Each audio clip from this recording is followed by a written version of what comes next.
Ya, kita ketemu lagi di Ngopi Bareng Redaksi dengan Bung Yan Permenas Mandenas, anggota Komisi 1 DPR RI. Pak Yan, apa tugas Komisi 1, Pak? Selamat pagi Bung Nathan dengan Pak Luki dan teman-teman semua di Cepos ya.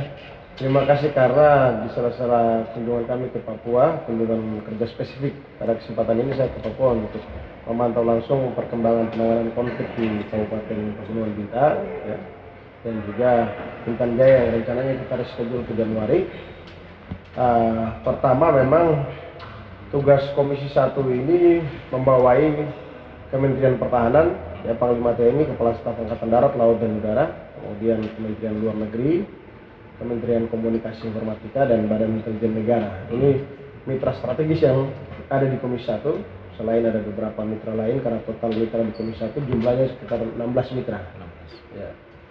Nah, tugas utama yang saat ini menjadi fokus adalah bagaimana mendorong peran intelijen secara maksimal untuk mendeteksi berbagai macam ancaman dari luar maupun ancaman dari dalam, dan juga tugas-tugas penggalangan yang dilakukan secara terus-menerus oleh intelijen untuk bagaimana bisa menetralisir berbagai macam dinamika konflik baik nasional maupun global. Karena kita tahu dengan situasi pandemi COVID-19 juga kita diperhadapkan dengan berbagai macam tantangan. Ya, tantangan ini mulai dari ekonomi, ya, sosial politik, kemudian juga ada banyak sekali tantangan-tantangan lain yang berdampak pada kehidupan sosial masyarakat. Kemudian yang kedua juga, peran ini tidak terlepas, peran intelijen ini tidak terlepas daripada tugas TNI dalam menjaga pertahanan wilayah dari aspek strategis. Terutama diplomasi pertahanan kita harapkan bisa turut mendukung untuk pertumbuhan ekonomi kita yang lebih baik. Dan saya pikir Panglima TNI yang baru terpilih ya sudah benar untuk mendorong kebijakan khusus untuk Papua dalam rangka pendekatan teritorial, sehingga saat ini pasukan non-organik yang ada di Papua semua itu sebagian batalion dijadikan menjadi organik. Ya. Ya, sebagian batalion yang tidak fungsi lagi ditarik. Gitu. Jadi saat ini nanti kita jajaki untuk pasukan-pasukan batalion itu dijadikan koramil dan kodim. Ya, jadi mereka bisa langsung bertugas atas instruksi Panglima TNI. Nah, memang pendekatan teritorial ini sudah pernah saya bahas dengan Menteri Pertahanan, tapi juga dengan Pak Andika waktu masih jadi Kepala Staf Angkatan Darat. Dan syukur-syukur pada saat beliau terpilih, beliau konsisten karena didorong oleh semua fraksi di Komisi 1. Berarti Komisi 1 akan kawal terus termasuk Pak ya? Untuk penanganan Papua, kita minta untuk pendekatan teritorial harus dikedepankan, pendekatan humanis dan komunikasi. Nah, tapi tentunya semua ini dilakukan oleh aparat TNI apabila didukung oleh sumber daya. Begitu. Nah, sumber daya yang tersedia itu baik SDM, material maupun moral juga harus benar-benar menunjang mereka. Nah, oleh sebab itu saya pikir penanganan Papua ini adalah penanganan terpadu. Tidak bisa penanganan sendiri-sendiri seperti selama ini. Akhirnya masalah konflik di Papua itu tidak selesai-selesai.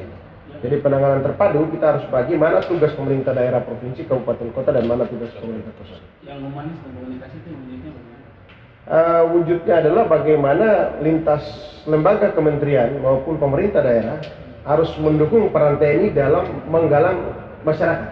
Itu. Nah, tentunya misalnya TNI melihat bahwa masyarakat ini potensinya adalah pertanian.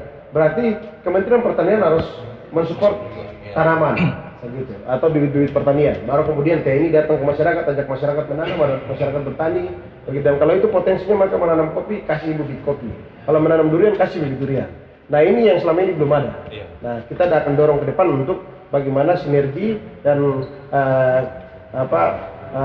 keterpaduan dari semua kementerian lembaga dan juga pemerintah daerah dalam menangani Papua. Termasuk misalnya soal ekonomi dari saudara-saudara kita yang masih berontak di hutan, kemudian soal perumahan dan lain sebagainya. Saya pikir sekarang tidak ada alasan lagi karena dana otsus kita sudah turun ke kabupaten kota. Tinggal nanti kita melakukan penyesuaian regulasi dan uang itu dipakai untuk juga bisa memperhatikan kehidupan masyarakat kita yang sampai dengan hari ini masih berontak. Pak, selain masalah yang Pak Yan sebutkan, saya lihat beberapa setahun terakhir ini Pak Yan agak lebih konsen untuk peningkatan infrastruktur kelistrikan dan telekomunikasi di beberapa daerah. Salah satunya Pania yang sudah listriknya 24 jam, terus dia punya internet sudah 4G, terus sekarang yang Pak Yan dorong ini Pegunungan Bintang khususnya Oksibil. Apa yang mendorong Pak Yan untuk itu, Pak? Nah, sebenarnya hari ini ya kita diperhadapkan dengan era digitalisasi. Iya.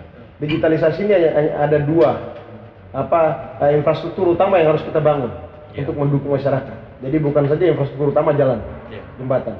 Tapi yang paling utama hari ini adalah bagaimana menghubungkan jaringan telekomunikasi agar masyarakat bisa mendapatkan informasi yang positif dan bisa mengimbangi isu-isu yang berkembang di masyarakat.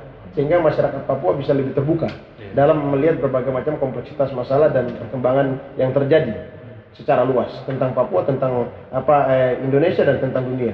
Itu yang kedua, listrik ini ketika masuk ke Papua dan bisa menerangi seluruh masyarakat di Papua, maka disitulah masyarakat merasa ada perubahan. Nah, jalan dan jembatan itu tidak menjamin masyarakat bahwa ada perubahan di situ. Karena listrik dan telekomunikasi adalah kebutuhan sehari-hari yang melekat langsung dengan kehidupan masyarakat. Dan itu bisa berdampak ke secara perekonomian personal, mereka, keluarga, dan juga bisa berdampak pada pertumbuhan ekonomi mereka. Dan mereka bisa merencanakan kehidupan keluarga mereka lebih baik. Nah, sehingga pada saat orang lagi euforianya bangun jalan dan jembatan, saya mendorong untuk membangun telekomunikasi dan listrik. Nah, supaya seluruh wilayah di Papua yang sulit ini bisa terkoneksi dengan jaringan telekomunikasi 4G, kemudian terkoneksi dengan jaringan listrik sampai ke kampung-kampung. Untuk mendukung itu siapa saja Pak yang gandeng? Untuk mendukung ini saya menggandeng berbagai macam mitra yang ada di Komisi 1, ya, baik BIN, Panglima TNI dan juga Kementerian Kominfo, tapi juga menggandeng Menteri BUMN, kemudian di bawahnya ada PLN dan telekomunikasi, ya, Telkomsel, dan juga saya berkomunikasi juga dengan beberapa mitra terkait, termasuk dengan pimpinan DPR RI untuk mendukung program ini bisa jalan di Papua. Nah, kita coba Paniai yang 20 sekian tahun udah menyala, kita sekarang menyalakan 24 jam, kemudian 4G juga sudah bisa kita live TV dari atas. Sekarang kita pindah ke wilayah Pegunungan Bintang, ya. Nanti kita akan masuk lagi tahun depan untuk kerjakan misalnya di Nduga dan di Intan Jaya. Daerah-daerah sulit ini saya pastikan bisa terang dan bisa terhubung jaringan 4G. Karena kita kerjakan Puncak sudah selesai, Puncak Jaya sudah selesai, walaupun masih pakai radio, tapi mereka bisa WhatsApp. Paling tidak sudah ada kemajuan sedikit Pak ya. Dan yang duluan kita kerjakan selesai adalah Puncak Jaya. Puncak Jaya saya kunjungan, setelah itu saya kembali tim Kominfo saya suruh naik dan mereka bereskan di atas, sudah bisa ada jaringan komunikasi lewat 4G dan mereka bisa WhatsApp walaupun kapasitas terbatas. Begitu pula Puncak. Nah, sekarang yang ketiga kita kerjakan Paniai. Nanti yang keempat kita lari ke Pegunungan Bintang, Intan Jaya dan Nduga. Daerah-daerah sulit ini saya pastikan bahwa semua terhubung jaringan. Oke. Pak, terakhir Pak, harapan Bapak kepada Pemda sendiri dan masyarakat dengan apa yang Pak ya harapan saya, pemerintah daerah harus memahami tugas dan fungsi mereka, terutama kepala-kepala daerah. Mereka melaksanakan fungsi politik. Fungsi politik yang mereka laksanakan itu berarti menangani seluruh kompleksitas masalah di Papua, termasuk masalah keamanan. Jadi mereka harus mendukung tugas aparat TNI Polri supaya mampu menyelesaikan konflik yang terjadi di daerah, baik yang terjadi atas cipta kondisi pasca pilkada dan yang terjadi karena murni masyarakat yang masih memahami ideologi tentang Papua Merdeka yang masih terus berkembang. Dan pada saat ini juga, ya, sebagai closing statement saya mengajak seluruh masyarakat Papua untuk hari ini kita berpikir membangun kekuatan ekonomi kita. Karena di dunia manapun, di belahan dunia orang sudah tidak berbicara politik. Yang berbicara politik tidak pernah maju. Bahkan kita bisa tertindas, kita bisa termarginalisasi dan kita bisa musnah di atas tanah kita sendiri. Jadi kita harus membangun kekuatan ekonomi karena itu yang bisa menjamin keberlangsungan hidup generasi Papua ke depan dan sampai berapa puluh tahun pun kita akan bertahan karena ekonomi kita kuat. Tapi tanpa ekonomi kita akan punah dan mungkin kita akan punah di negeri kita sendiri. Jadi generasi muda saya mengajak untuk kita hentikan pertikaian politik kita dan mari kita masuk fokus untuk menatap ekonomi kita yang lebih baik di masa depan. Oke, itulah tadi bincang-bincang kami dengan Pak Yan Mandenas. Mudah-mudahan bermanfaat bagi semua. Terima kasih Pak Yan. Terima kasih Pak Nas. Selamat jalan ke Jakarta, sampai bertemu di lain.